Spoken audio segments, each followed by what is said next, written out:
Can sociopaths be cured?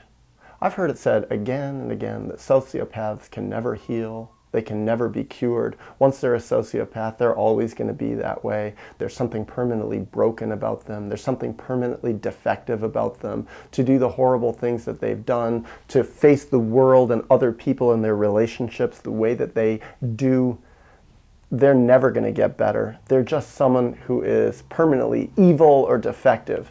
And I want to challenge that. Now, does that mean that every sociopath, every person who gets diagnosed in that way, every person who fits the criteria for sociopathy has the potential to heal? I think yes, actually. I think that not a lot of them will. I think given the world the way it is, I think a lot of people don't have the incentive to heal and change, but I think people all have the potential to heal. And part of the reason I say that is because I've seen some people change. I've seen some people who have that label of sociopathy, antisocial personality disorder, psychopathy, whatever you want to call it. I've seen them change. I've seen people get in touch with their empathy, people who didn't have much or had very, very little or none, people who did horrible, horrible things to other people and didn't feel bad about it. I've seen them change. I've seen them grow. I've seen them connect with things inside of them that reconnected with a part of themselves that had much more humanity, so much more empathy. And what is it? Now, does this mean that I don't take the side of victims, that I don't support the people who have had the horrible things done to them? No, actually I don't. I think when people harm other people, they need to be held responsible. And if they continue to harm people and they show a callous disregard and an inability to stop themselves from harming other people, I don't have a problem with those people being removed from society, being removed from an ability to harm other people. I think people have a right to be protected from people who harm them. However, what I have seen also is underneath the surface, when people who basically make a life of going around and harming other people, harming people in their personal relationships in really extreme ways, harming society, underneath it, those people were victims at one point. And when I've listened to people who get diagnosed as sociopaths, antisocial personality, what I have seen again and again and again is when they tell me the stories of their childhood, it's not nice. They were victims, bona fide victims, 100%. They had horrible childhoods. They had childhoods where primarily their parents, but other people in their lives didn't empathize with them. They were objects. They were objects to be neglected, abused, mistreated, hated, being treated with violence, being treated sometimes with sexual abuse, all sorts of different horrible ways. Most of these people had nobody who loved them, nobody who protected them, nobody who cared about them. So the way they were raised, the environment in which they were raised, the emotional personality, relational constellations in which they were raised were ones that taught them they were objects, other people are objects, people take advantage of each other, people harm each other, people don't care about other people's feelings, and a certain percentage of people who are treated like that grow up to treat other people that way. People who get labeled as sociopaths, they didn't grow out of nowhere. They didn't just get created with a defective gene somewhere. They got treated that way by other people. They learned to behave that way, and they continued behaving that way. And from what I've seen, is a big part of why they continue and continue and continue to behave that way is because they're so emotionally out of touch with what actually happened to them in their own childhoods. Actually, a big part of why they behave like sociopaths, treat other people in such evil, disrespectful, callous, unempathic ways, is because at a fundamental level, they don't connect with the little child inside of themselves. That little child, their little true self, their hurt, wounded victim of a child is so buried inside of them, so profoundly disconnected that they don't actually relate to other people. They really don't relate to other people as human beings because they have nothing to relate to, because they're so disconnected from the beautiful humanity within themselves. And from what I've seen, every single person who is created perfect, beautiful, lovely. Now that's not to say that some babies aren't born with problems, but also it's important to remember that even babies, by the time they're born, they've already been in existence for 9 months. They've already lived inside of an environment within their mother,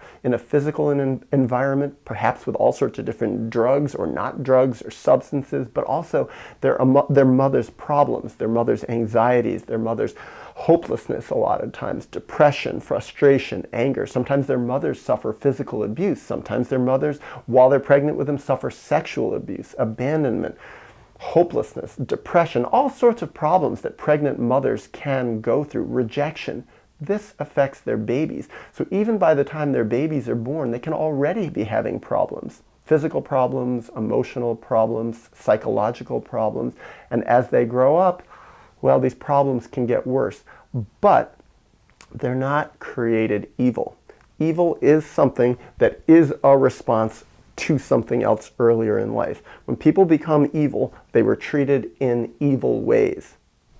That's how human development works. Now, that doesn't mean that everybody who is treated in evil ways turns around and becomes evil, because a lot of times there's different factors that go into people's development. What happens to them? Sometimes people were treated evil in some ways and loved in other ways, and that love can actually help them. They were witnessed in certain ways, and that can help them work out and not become evil necessarily. But a lot of times the people who were treated the worst of all had nobody to witness them, nobody to make up for the horrible things that were happening to them.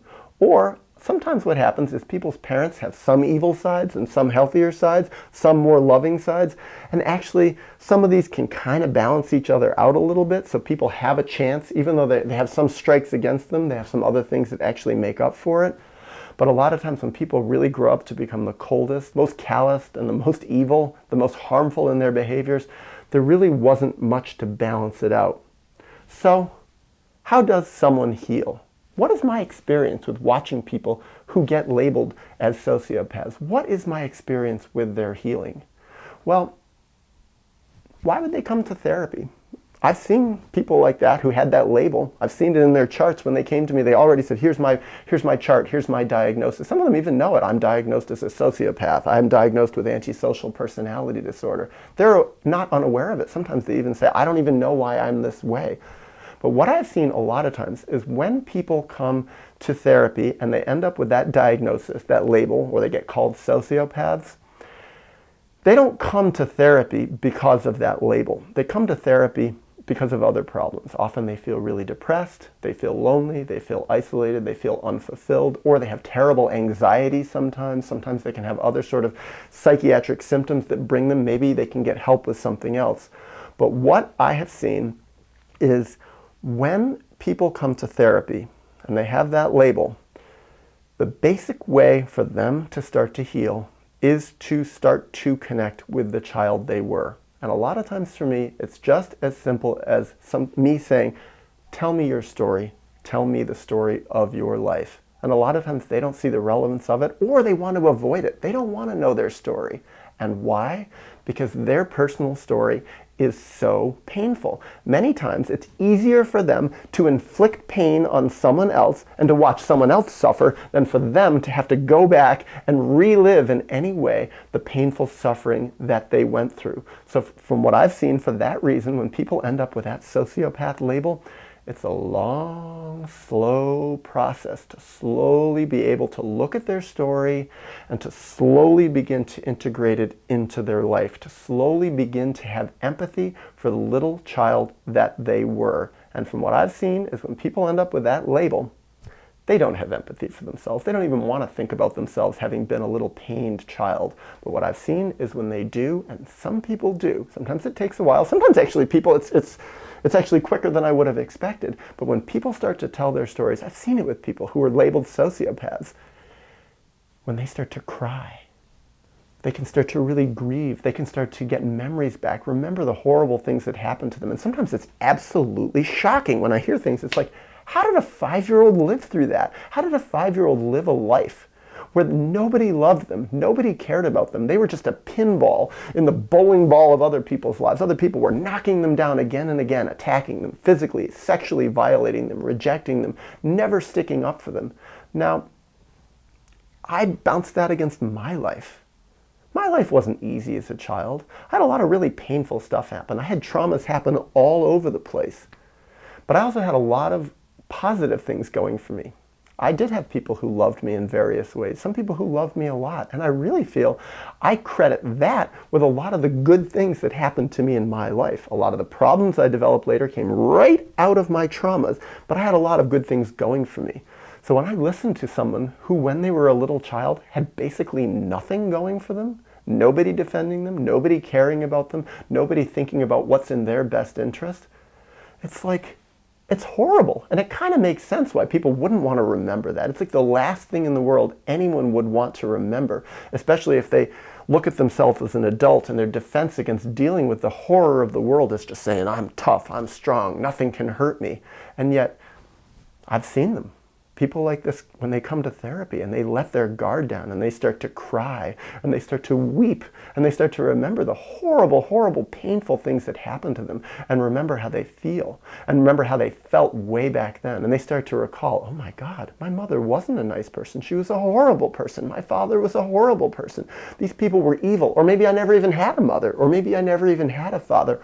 All I knew was evil and violence and rejection. Maybe I was passed around from adult to adult or foster care or terrible, terrible environments. And I think, how would I have survived? Would I have become a manifested adult to the degree that I am now with a healthy life to the degree that I have if I'd gone through that? And I think, no, absolutely not.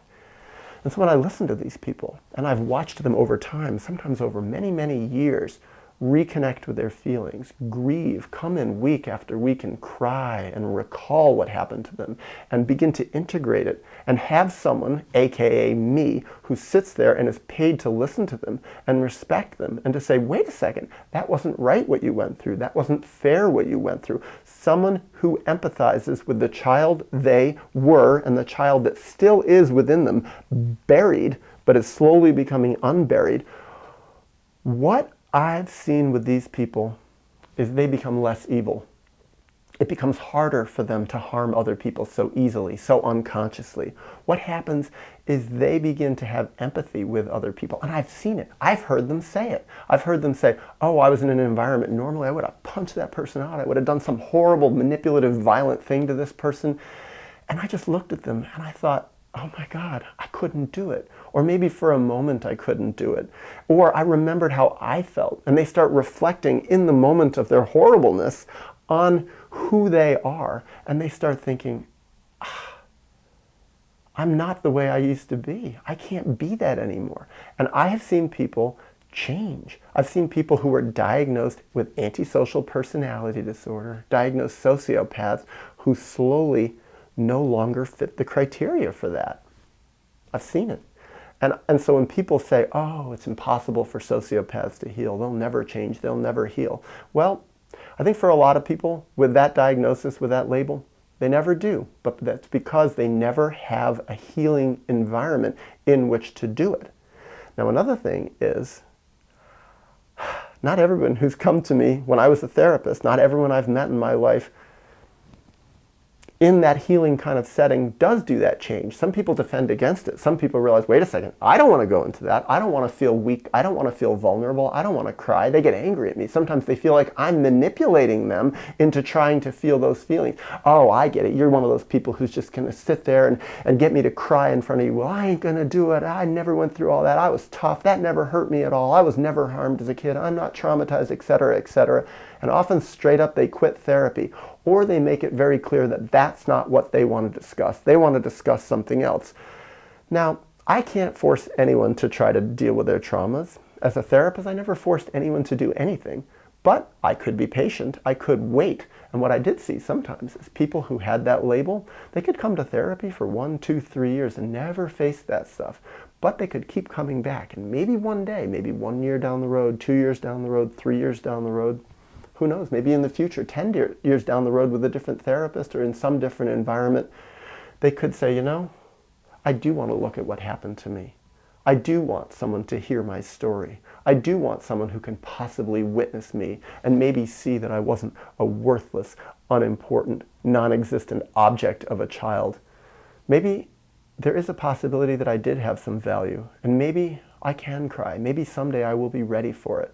And I've seen people also years later begin to thaw out and to start their feelings again and begin the process toward becoming a human being again.